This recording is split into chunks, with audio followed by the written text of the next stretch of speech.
So how to file ITR 3 online step by step guide.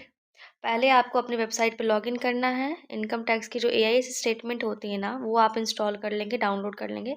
और क्योंकि उसमें आपकी GST की टर्नओवर, परचेज, इंटरेस्ट आपको सेविंग्स बैंक अकाउंट से कितना मिला है, अगर कोई आपने खरीदारी की है तो क्या किया है, आपका फॉरेन रेमिटेंस आता है तो क्या, जैसे इसका क्लाइंट ने जो है अपना व्हीकल परचेज किया है, सो उसकी यहाँ पर डिटेल्स आ जाती है और सारी चीज़ें आपकी AIS में मिल जाती है आपको। सो इनकम टैक्स की वेबसाइट पर लॉगिन करने के बाद सबसे पहले आपको फॉर्म AIS जो है वो डाउनलोड करना है। उसमें सारी डिटेल्स आपको मिल जाएगी, डिपॉजिट से इंटरेस्ट कितने मिले। अब जैसे इस क्लाइंट का जो है वो मैंने उसकी बैलेंस शीट बनाकर रख रखी है, P&L बनाकर रख रखा है, उसके हिसाब से करेंगे। अब हम लॉगिन करते हैं। उसके बाद हम असेसमेंट ईयर सेलेक्ट करेंगे, ऑनलाइन सेलेक्ट करके सबमिट करेंगे, स्टार्ट न्यू फाइलिंग पे क्लिक करेंगे, ITR 3 सेलेक्ट करेंगे और प्रोसीड विद ITR 3 करेंगे। लेट्स गेट स्टार्टेड पे क्लिक करना है। अब आपको यहाँ पे क्लिक करोगे, सो उसके बाद आगे जो है वो फॉर्म प्रोसेस होगा। यहाँ पे आप अपने अकॉर्डिंग सेलेक्ट कर सकते हो। मैं अदर सेलेक्ट करके कंटिन्यू करूँगी, पर यही सजेस्ट करूँगी अदर पे सेलेक्ट करना। यहाँ पे आपको सारे इनकम डिप्रिसिएशंस डिडक्शंस मिल जाते हैं। इसमें जो आपको लगता है कि आपको फ़ाइल करना है, उसके अकॉर्डिंग आप फ़ाइल करते हैं, वही चीज़ें आपको जो है वहाँ पे मेंशन करनी है। एक्स्ट्रा कुछ भी आपको जो है यहाँ पे मेंशन नहीं करना है। इस चीज़ का आप ध्यान रखेंगे, ठीक है। अब जैसे यहाँ पे scheduled income from specified person, club वगैरह करते हैं, पार्टनरशिप फर्म से आता है, कोई एग्जेम्प्ट इनकम है आपकी, सो वो सारी डिटेल्स आपको टिक करनी होगी और टिक करने के बाद कंटिन्यू पे क्लिक करेंगे। अगर इंडिया के आउटसाइड से कोई इनकम आती है, आपको कोई टैक्स रिलीफ चाहिए आपको, सो ये सब टिक करेंगे आप बॉक्स पे। ज़रूरी नहीं है कि हमें सब टिक करना है, जो हमें लगता है कि हम पे कर रहे हैं या फिर हमारी रिक्वायरमेंट्स है, हम उसको ही टिक करेंगे। इसका आपको ध्यान रखना है, ठीक है। सो ये सारी चीज़ें हैं जो मैं इस क्लाइंट की जो डिटेल्स है मैं उसके हिसाब से ले रही हूँ। जो ये देते हैं TCS, TDS इनकी जो जाती है, GST वगैरह जो इनका होता है, जैसे कि मैंने आपको AIS में दिखाया था, उस तरीके से ही इनका होता है। तो हम ये सारी चीज़ें जो है कर लेंगे। अगर आपकी एसेट लायबिलिटी या फॉरेन एसेट्स है, तो इसमें आप टिक मार्क करके जो है वो कंटिन्यू पे क्लिक कर सकते हैं। कंटिन्यू करेंगे हम। उसके बाद यहाँ पे हमें कौन सी टैक्स रिजीम करनी है, न्यू या ओल्ड, आपको नो है, यानी बाय डिफ़ॉल्ट नो ही रहेगा। न्यू टैक्स रिजीम आपको करनी होती है। यहाँ पे कुछ क्वेश्चंस होते हैं, अगर आप इसको क्वेश्चंस के आंसर देना चाहते हैं तो आप दे सकते हैं अपने डिटेल्स में देखकर, अदरवाइज़ स्किप द क्वेश्चंस करके कर सकते हैं। यहाँ पे जैसे क्वेश्चंस आपको इस तरीके से आएँगे कि आपको जो है 44 AD के अंदर जो है वो टैक्स रिलीफ लेना है। ये जो भी सेक्शंस है उसके अंदर टैक्स रिलीफ लेना है या नहीं। उसके बाद हम जब सबमिट करेंगे तो हमारा जो जनरल इन्फॉर्मेशंस है ना, वो सारे अब हमको कर सबमिट करने हैं। तो इसमें हमें सेलेक्ट करना है कि हम कब कर रहे हैं, 31 जुलाई तक कौन से सेक्शंस कर रहे हैं, हम रेसिडेंट हैं इंडिया के, ये सारी चीज़ें करनी है। सब पे नो टिक मार्क करना है आपको और सेव कर लेना है इसको। सेव करने के बाद ऑडिट इन्फॉर्मेशन में आपको है, जैसे कि हमने नहीं करना है ये क्लेम 44 डबल ए के अंदर, 44 AE के अंदर, तो हम इस चीज़ को नहीं करेंगे, हम नो करते हुए आगे बढ़ जाएँगे, ठीक है? और एक-एक चीज़ें आप पॉइंट ध्यान से पढ़ना बिल्कुल भी। फिर बैंक डिटेल्स हम अपना चेक करेंगे, आपको अपना बैंक डिटेल्स कंपल्सरी है, अगर टैक्स क्लेम करना है आपको तो, रिफंड चाहिए तो, करके सबमिट कर देंगे, कंफर्म हो जाएगा आपका ये। सेकंड, हमारा नेचर ऑफ बिज़नेस क्या है, हमारी बिज़नेस क्या करते हैं हम, तो वो चीज़ें हम यहाँ पे एंटर करेंगे, अपना बिज़नेस सेलेक्ट कर लेंगे, डिटेल्स एंटर करके सबमिट कर देंगे। तो आपका जो general information, nature of business submit हो जाएगा। फिर अब बैलेंस शीट, जो मोस्ट इंपॉर्टेंट पॉइंट होता है इनकम टैक्स के लिए, जो आपको सही से भरना है, क्योंकि इनकम टैक्स बहुत ट्रांसपेरेंसी करती है। तो अब इसमें प्रोप्राइटर फंड है हमारा, हम देखेंगे जो है इसका फ़ंड क्या है, कैपिटल क्या हुई है हमारे क्लाइंट की, तो हम जो भी फ़ंड होगा यहाँ पे हम वो अमाउंट जो है वो एंटर करेंगे। यहाँ पे आपका जो भी होगा वो हम एंटर करेंगे। उसके बाद आपको बैंक से क्या स्टेटमेंट आया है, एडवांसेस में कोई आपका है या नहीं है, वो सारी चीज़ें हमें एंटर करनी होती है। तो आप एक-एक चीज़ें ध्यान से करेंगे। ग्रॉस में आपका कितना इनकम है, इन्वेस्टमेंट से आपको कितना इनकम हुआ है, तो ये सारी चीज़ें आपको सबमिट करनी है। अब जैसे इनकी क्लाइंट की है डिटेल्स, जो भी यहाँ जहाँ-जहाँ से इनकी इनकम हुई है, मैंने वो सारी चीज़ें फ़िल कर दी है, ठीक है? कि इनको कहाँ-कहाँ से इनकम हुई है, उस तरीके से आपको भी चेक करके कंफर्म करना है अपना। और हर एक चीज़ प्लीज़ ध्यान से करेंगे आप। एप्लीकेशंस ऑफ फंड और सोर्स ऑफ फंड दोनों ही सेम होना चाहिए आपका, ध्यान रखना है आपको, ठीक है? कंप्लीट करने के बाद हमें सबमिट पे क्लिक कर देना, बैलेंस शीट कंफर्म हो गया। फिर उसके बाद हमारी मैन्युफैक्चरिंग, अगर आप मैन्युफैक्चरिंग अकाउंट है तो कर सकते हैं, अदरवाइज़ कंफर्म पे क्लिक करेंगे, कंटिन्यू पे हो जाएगा। ट्रेडिंग से अगर आपको इनकम कोई हुई है तो आप अमाउंट एंटर करेंगे, सेल्स ऑफ गुड्स से हुई है किसी तरीके का, जैसे क्लाइंट का हुआ है तो मैं इसका डिटेल्स जो है यहाँ पे एंटर करूँगी, ठीक है। अगर आपका होता है तो आप करेंगे, नहीं होता तो सेम कंटिन्यू पे क्लिक करके उसको सबमिट कर देंगे, ठीक है। मैंने इनका डिटेल्स एंटर कर दिया है कि इनको क्या इनकम हुई है, तो मैंने वो करके ऐड कर दिया है।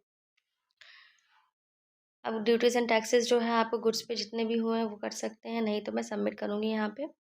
फिर उसके बाद देख लो आप अपना क्लोजिंग स्टॉक्स और फिनिश गुड अगर आपको देना है, ओपनिंग स्टॉक्स देनी है आपको तो आप दे सकते हो, नहीं दे सकते हो एज इट इज़ छोड़ सकते हो उसको, बस ग्रॉस प्रॉफिट में दिखा सकते हो और उसके बाद कन्फर्म पे क्लिक कर सकते हो आप, ठीक है।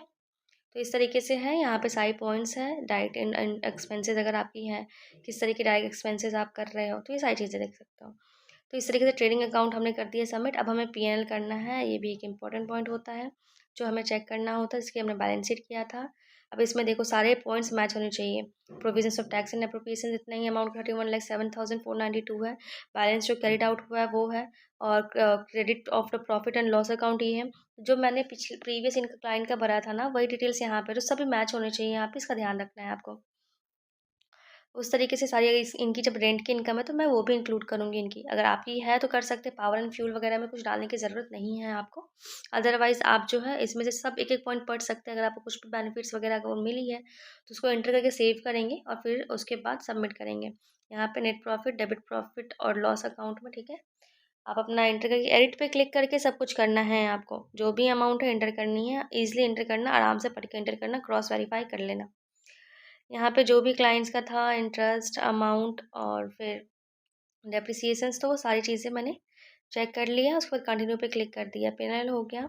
अब अदर इन्फॉर्मेशंस में अगर आपके इनमें से कुछ है, कहीं से प्रॉफिट हुआ है आपको, कोई भी अमाउंट रिसीव हुआ है आपको, तो ये सारी टिक टिक मार्क करके वहाँ पे एंटर कर देंगे अमाउंट आप।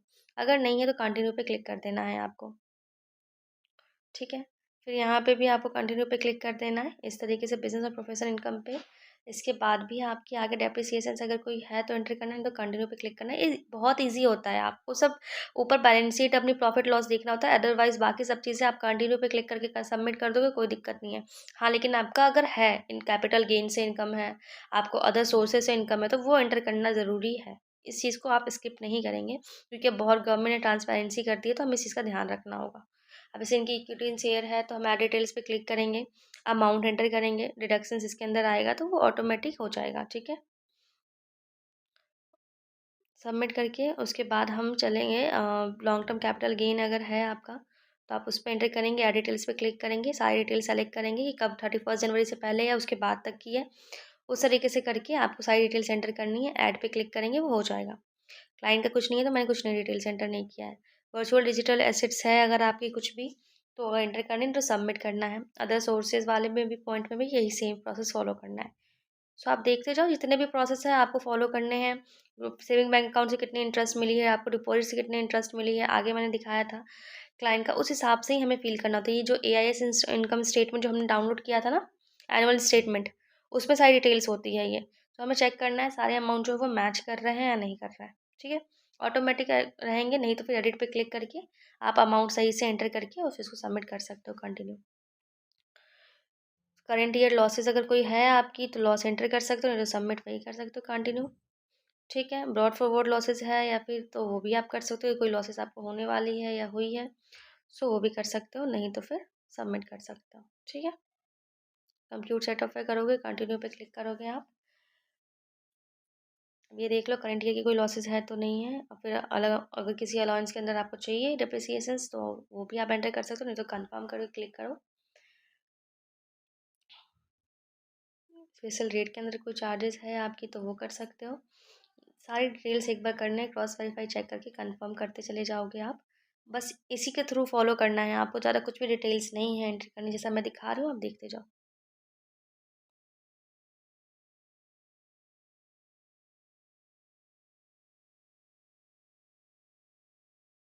अगर GST है तो एंटर करना है, जैसे ये क्लाइंट की है, डिटेल्स में चेक कर रही हूँ। सो यहाँ पे अगर इनकी है तो हम इस अमाउंट को लेकर वहाँ पे एंटर करेंगे, इस तरीके से। अपनी एनुअल स्टेटमेंट जो है आपको ध्यान से देखना बहुत ज़रूरी है। अगर है क्लाइंट की तो मैंने डिटेल्स चेक करके कंफर्म करके एंटर कर दिया, फिर सबमिट कर दिया।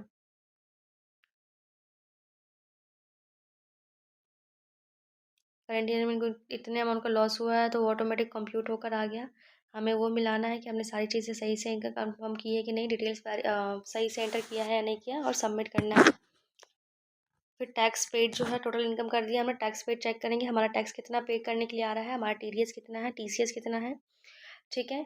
और उसके बाद हमें क्या टैक्सेस बिजनेस है, क्या प्रॉफिट हुए, वो सब चेक करके सबमिट करना है। टोटल इनकम का कंप्यूटेशन कितना हुआ, हमें कितना टैक्स पेबल करना है, हम कितने के लिए लायबल है वो चेक करके प्रीव्यू रिटर्न करना है, आपको अपना रिटर्न चेक करना है। इस पर सबमिट पे क्लिक करेंगे, अपना नेम एंटर करेंगे, प्रोसीड टू प्रीव्यू करेंगे। उसके बाद आपकी सारी डिटेल्स आ जाएगी, वैलिडेशन के लिए प्रोसीड करेंगे। तो आपको अगर कोई एरर होगा तो आ जाए, जैसे यहाँ पे 2 एरर है तो हम उस पर क्लिक करना है, कहीं नहीं जाना आपको। इस पर क्लिक करोगे ऑटोमेटिक वहाँ पे जाकर आपको देखना है कि कहाँ पे क्या दिक्कत है, यहाँ पे लिख कर आ जाएगा, आपको एंटर करना है। जैसे कि यहाँ पे मैंने हेड ऑफ इनकम सेलेक्ट नहीं किया तो उसको सेलेक्ट करना है, और सेलेक्ट करने के बाद हमें सेव कर देना है, तो ऐसा हो जाएगा। ठीक है, इस तरीके से हमें हमारा जो दोनों है हम दोनों को ही कर देंगे चेक करके। उसके बाद हाँ ठीक है, कर दिया, फिर सेव कर दिया हमने। कन्फर्म पे क्लिक करेंगे, प्रोसीड टू वैलिडेशन पे, यहाँ पे वैलिडेट हो गया। ठीक है, यानी कि हमारा सब कुछ सही है, हमने कोई गलती नहीं की है।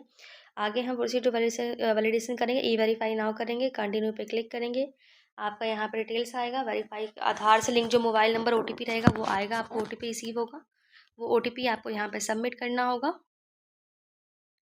उसके बाद वैलिडेट पे क्लिक करेंगे। ठीक है, सबमिट करेंगे और आपकी जो है इनकम टैक्स फाइल हो चुकी है अपना पेमेंट करने के बाद। सो यही सिंपल प्रोसेस आपको फॉलो करना होता है। ये रिसिप्ट आपका डाउनलोड हो जाएगा, आप डाउनलोड कर सकते हैं कि आपने इनकम टैक्स कैसे फाइल किया।